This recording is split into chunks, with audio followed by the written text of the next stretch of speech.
Are you ready to master your finances like never before? Then tune in to this super special live podcast, breaking down all the best strategies to help you save money, maximize your returns, and make more than ever before. My real estate team, lead real estate group, has done $1.5 billion in transactions over the past few years, and understanding this one concept, which is obviously finances in this case, has made all the difference for us every single day. This is by far, I think, the most important thing to watch in 2025 because we all know money dictates all areas of life. Whether you're an employee, entrepreneur, a student, does not matter. Finances is a key thing you have for yourself. And I know for me, one of my mentors back in the past always telling me that there are a couple of things in life that you cannot avoid. And one of them is going to be finances. Now, who you are, if you live in the world we live in now, it's going to be a big, big thing for us. I'm going to show you guys how to save more money than ever before and also make more money than ever before through a super simple audit we do moving forward. And if you stay to the end, I have two big resources I made for you. It cost us tons and tons of time to create this for you. You can now have for free by watching the Elite Edge podcast, where top players go to become world class. Without further ado, let's hop into our screen and show you exactly how to kind of maximize all things financials in 2025. So this is what we call the royal life. And we come over here, you can see I'm gonna help you master your finances. And what we'll cover today is how to do an audit.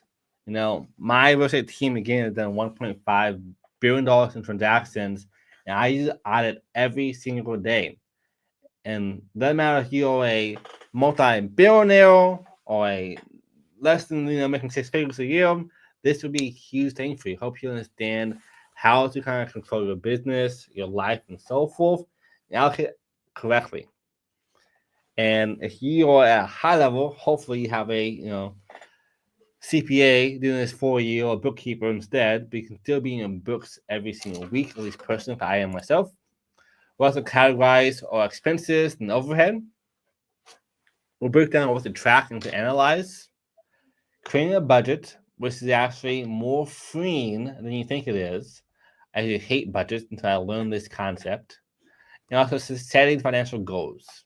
And lastly, reducing overhead and expenses. You probably heard a cliche back in the day. It's really hard for some people to make an extra 1, 5, 10K per month. But it's really easy to save 1, 5, 10K per month. So that is a huge, pay raise for yourself by just one simple small task. And you'll probably lose out more money than you think. And don't forget to shut off all other screens.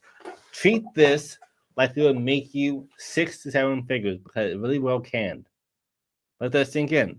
This one talk help you guys make up to 6 to 7 figures in your lifetime moving forward. You have huge expenses, maybe even this year. And don't forget to follow us on social media. My wife and I, both Jordan and Melanie Super, on all platforms, YouTube, Facebook, and so forth, and on podcasts and Apple and Spotify.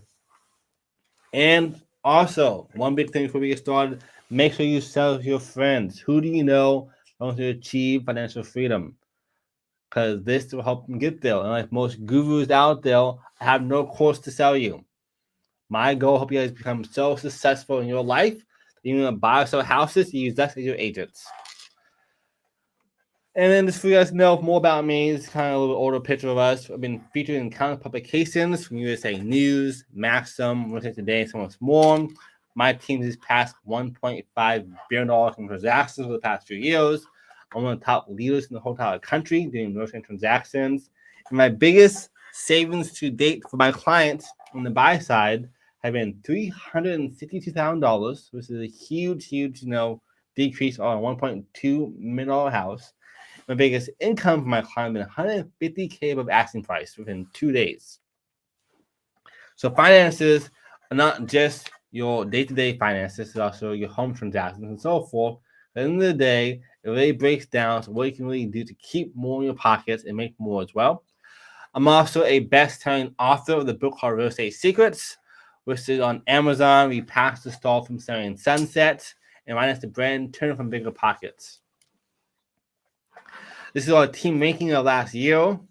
Towards the beginning of the year, we were top 13 all USA, number 2 for Austin. Right now, top 5 in Austin, Texas, as a self-organized team as a whole for production, meaning actually help people sell and buy houses.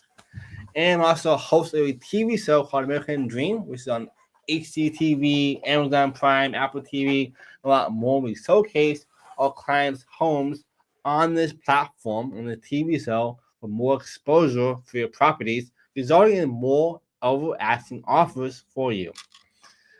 And I got financial freedom in 1 year. My passive income from my other businesses pay for my lifestyle if I stop working on that. So I love all things financial literacy. And again, I'm not special. If I can do this, so can you. And I mean that. I was homeless off and on from 12 to 18. I was molested. I was abused. The whole list goes on. I was below poverty when I was growing up. And now I make great income, help lots of people, and have a huge team as well that works with me because I've spent thousands and thousands of hours learning and mastering marketing, sales, branding, finances, and of course real estate, and over 6 figures learning new skills. In college, I had a full ride, 4.0 GPA, all honors classes, and outside of college, I still spent and invested over $100,000+ the past few years, $80K last year alone for coaches and mentors. And I'm going to teach you guys for free, help you fast track your success without spending thousands of hours like I did, and without spending 6+ figures to learn all these skill sets. Without further ado, let's get into this fun part. Number 1 is mastering your finances. Now, here's a question. What are the hardest part about mastering finances? What do you think? Down below in the comment section.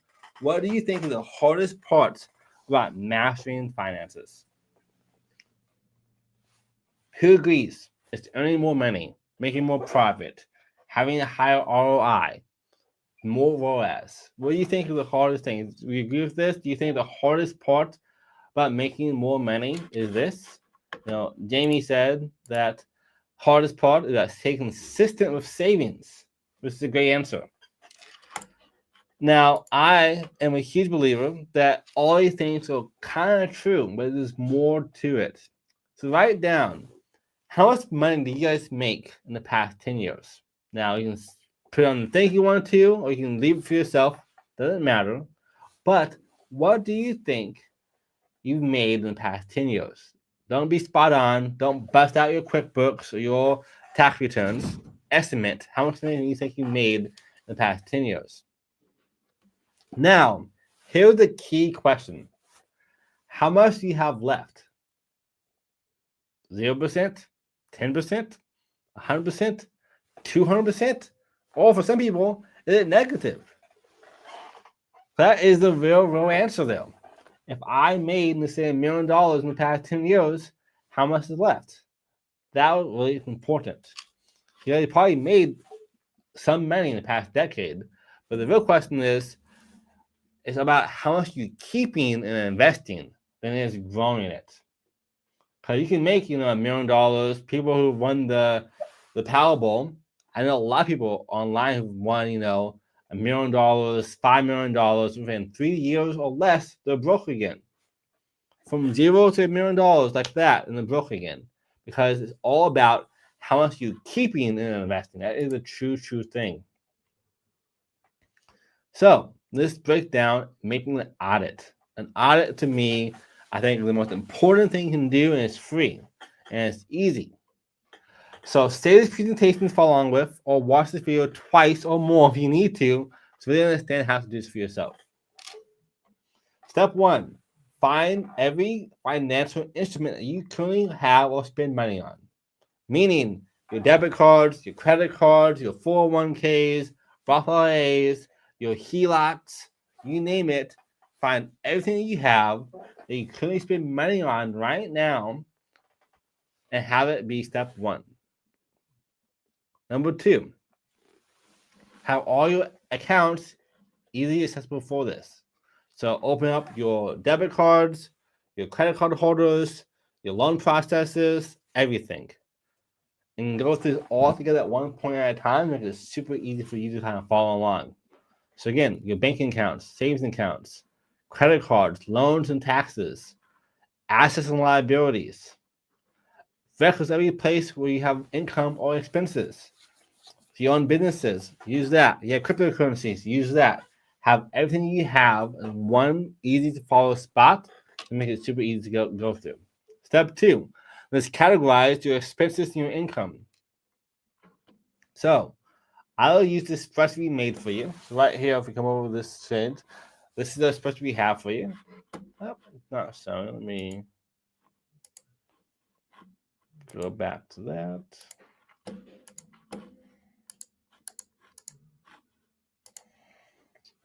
So right here is my money equals freedom tracker.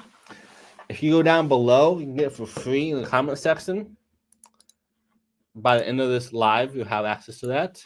You can see your income in one spot. So it'll be 2025 instead. You can do week, your income. Lucky. You can do week by day. You can do living, so your rent, mortgage, insurance, health insurance, professional services, restaurants, groceries. Make a budget for everything. You have a business as well. So you have a business you do too on the side, or the main thing you do. You can break down your software, your coffee, your ads, staff, education, and so forth, and more. And it's really easy to add stuff into this column, but you can insert a new row. There you go. And what's nice about this too, I already made it for you guys. So you add numbers in there, we add all it for you too, make it super easy to use. We have our total balance sheets for income, expenses remaining. You have our dream budget right here. So map out your own dream budget. Credit cards, your amount, deadline, and payment plans. And of course, also your assets by class and industry type, initial investment, total loan, term limit and inner date, monthly payments, interest rates, debt left, equity, return and cap rate, and total debt. You should have all this stuff in one spot, making it easy for you to kind of use this, kind of master your finances. Again, start there, make a copy of this before you start using it for yourself. So no one sees your stuff besides you. And if you pro tip, I also would buy QuickBooks or some kind of platform like QuickBooks to attach to this, making even more informed decisions. But number 2 is going to be using the spreadsheet we made for you. So it could be your job, your business income. It could be assets. Now it's per asset class. So if you own single family homes and complexes, have 2 different things. One for single family and one for complexes, or one for industrial, one for storage units. Because at the end of the day, if you have a huge portfolio of single family homes, it'd be vastly different. If I don't know what's going on in my single family properties versus my multifamily properties, I could lose out a lot of money in taxes if I'm not watching the right things. So make sure when you're doing this, you have it broken down by asset types. Because again, last week we broke down the markets, which is from recovery, expansion, hypersupply, and recession. And in real estate, every single class is different. So right now in single family homes, it's hypersupply. But in the commercial space, which is like multifamily offices, it's in the recovery section. It's got past recessions.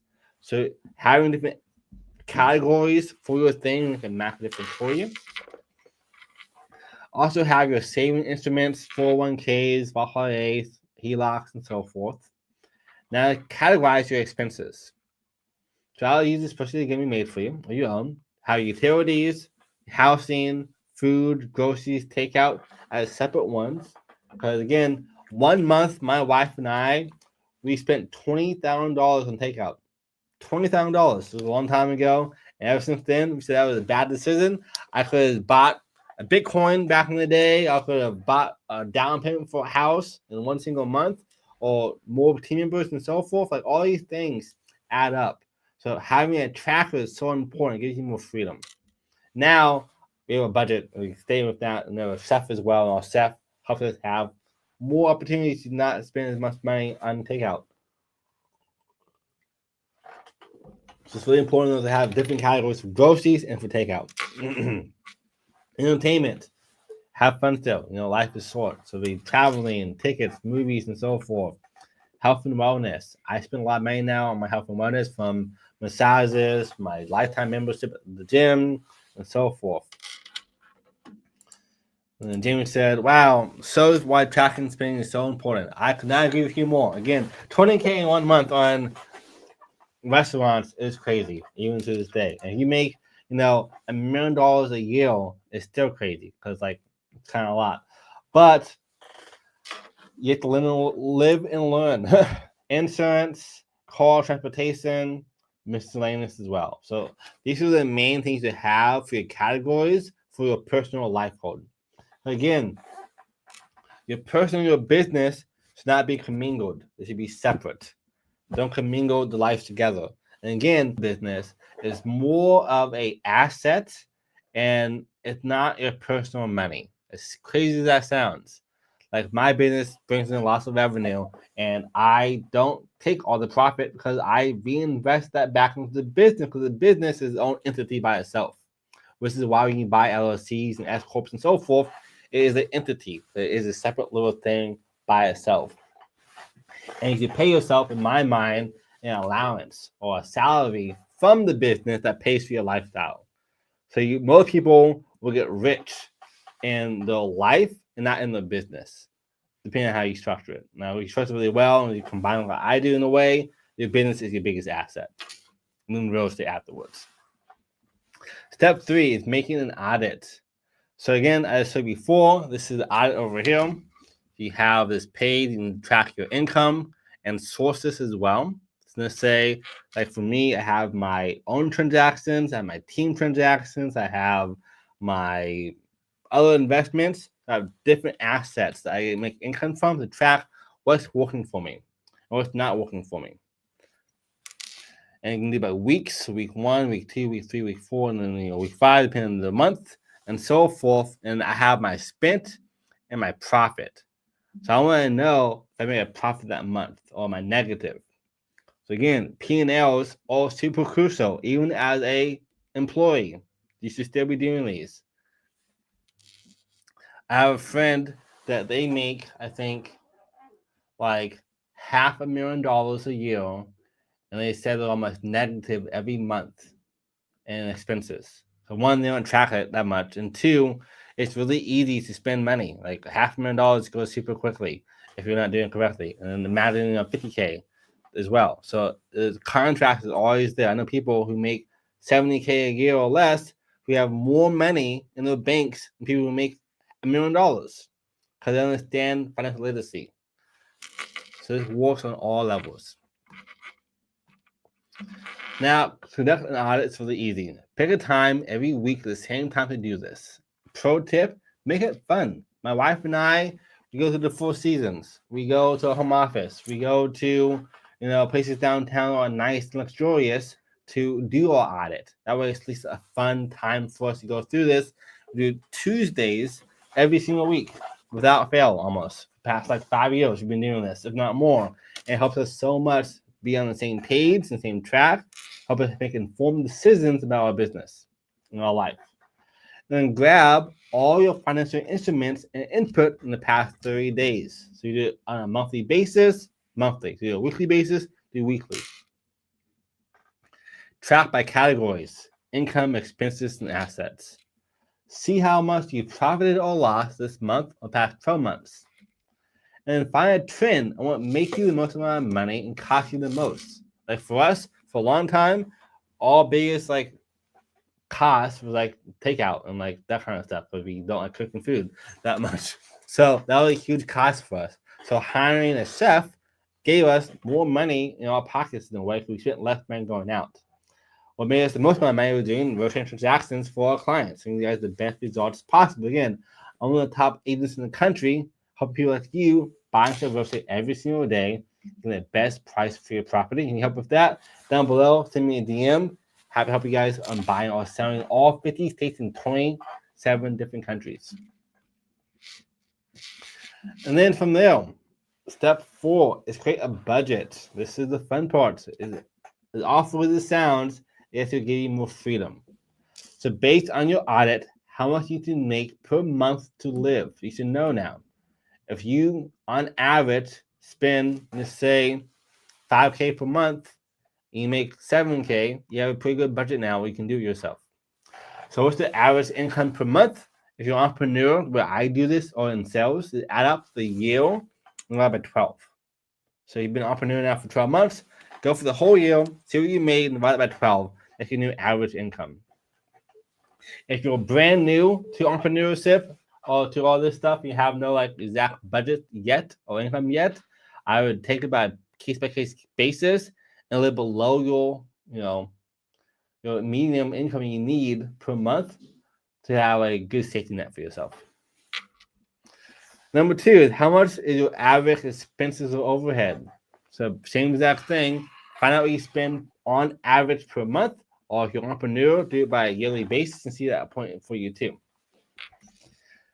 And then categorize it by your highest interest rates, loans, and taxes. So if you have a really high interest rate at 20%, pay that one off first, and so forth. Because it's costing you more money to have that. Now there's a point in time if you're like trying to grow super hard to use credit and loans to grow your business.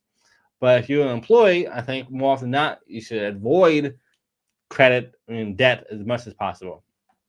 It's really hard to outpace that unless you're doing good debt, which is real estate.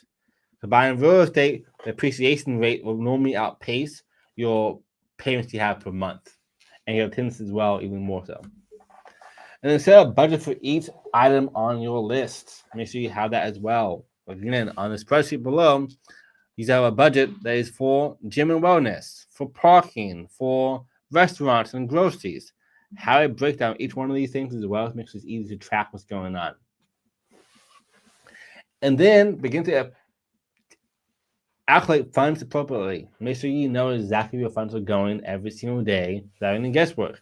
For me, pro tip for you guys, what I would do is every morning you wake up, the first thing you should do is don't check social media. Check your bank account. I do it every single day to this day. I see my bank accounts every single day before I do anything else. I know what's going on exactly in my finances and so forth, and it inspires me to do even more. And then number 5, create financial goals. Now, if you know, SMART goals are everything: specific, measurable, achievable, realistic, and timely. So let's say your goal this year is to make $100,000. Just for easy math there. It's specific, it's measurable, it's achievable, and it's realistic, and it's a 12-month timeline. And then one step further than that is don't just do goals by itself, make it actionable goals. So break it down by a measurement of, for me to make 100K in a year, I need 8.6K a month and X amount of dollars per day. How would it be actionable steps? One step further than that is, for me as an entrepreneur to do that, I need to have 10 calls per day with leads or 10 touches per day with X, Y, and Z. How would it be actionable? So number 5, create the financial goals. To define your overall goal, short-term and long-term. Like for me on my wall, I can see every single day my big goals for my lifetime.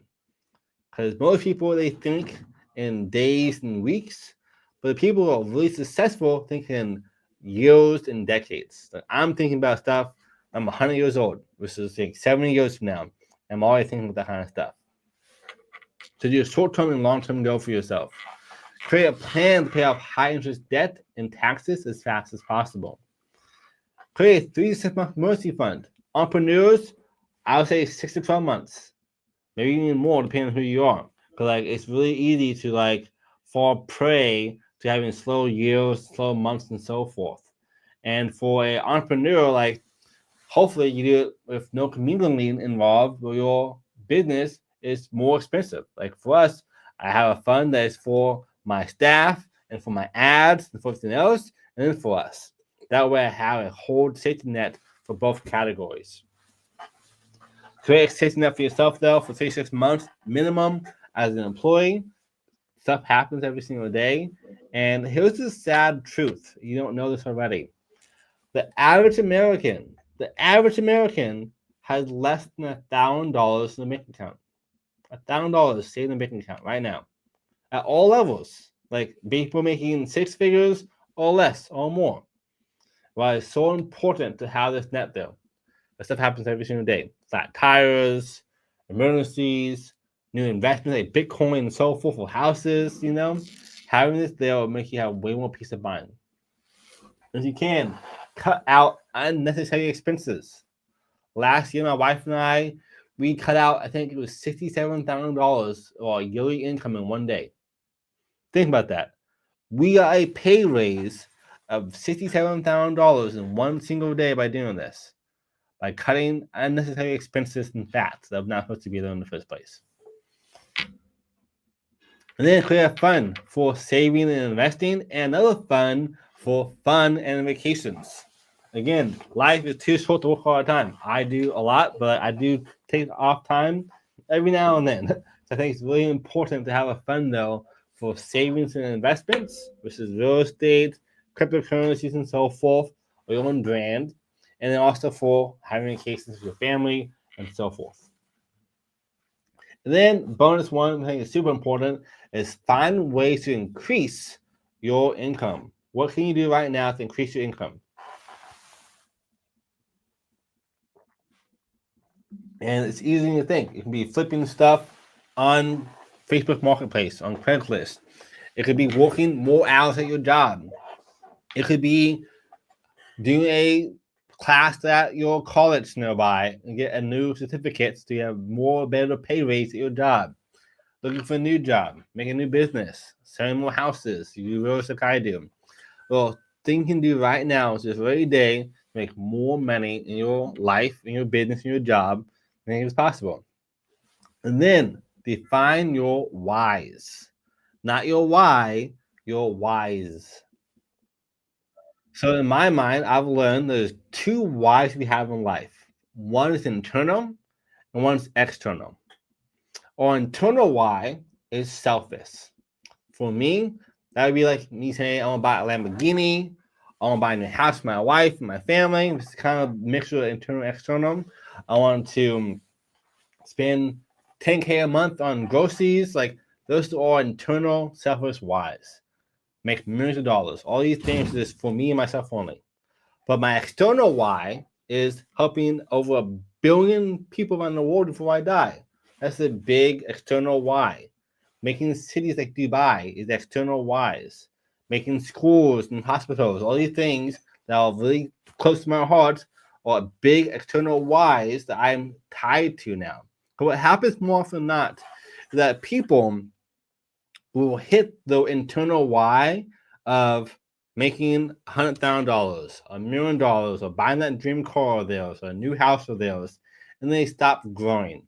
So there's no point now.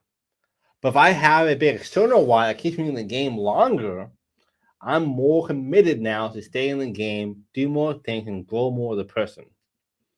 So down below, what is your internal why and external why for yourself? Again, internal why is selfish. It's buying new cars. It's making more money. It's doing vacations for yourself. What is your internal why down below? And the external why is something for other people, for the world, for your kids and family. Paying for the school, paying for your kids' retirement, your family, your parents' retirement. These are all external whys that's bigger than us. And bonus tip for you guys: if I was you, is write down your whys and put it on the wall, or put it in your desktop, or in your job. Every single day. By having these big whys in your face, on the hard days, you keep on going. On the good days, being more excited and pumped to keep on going. And then step 6, eliminating expenses. So live by your budget. It is hard in the beginning, becomes a habit, becomes easy for you. But for me, I live by my budget by even trying now. I know what I do every single day and have it in my mind. If that's hard for you and you can't do this, a little elite tip for you is take out your budget in cash.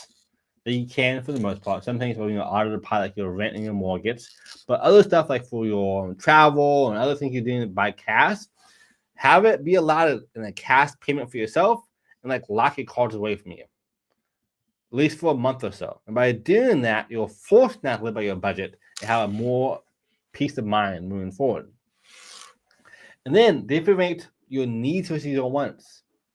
Do you need that extra plate at your favorite restaurant? Do you need to buy that car? Do you need that fancy upgrade for your home office? What do you need? What do you want?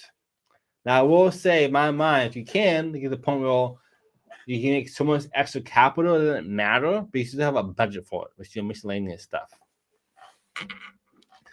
Number 3, limit dining out and takeout. That is super expensive. Again, my $20K a month should be a lesson for you. Don't do that. That could have done for so many different things instead.